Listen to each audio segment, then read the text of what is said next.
problem.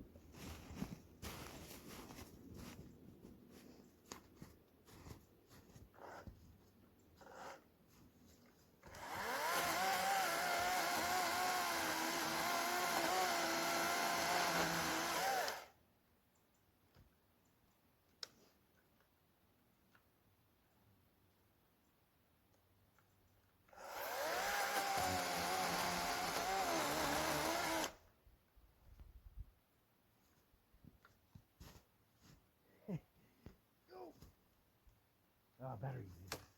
Shoot, shoot.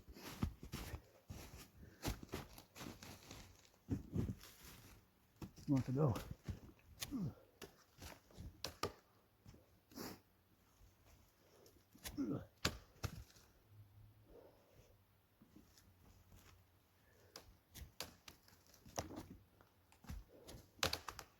There she goes. Timber.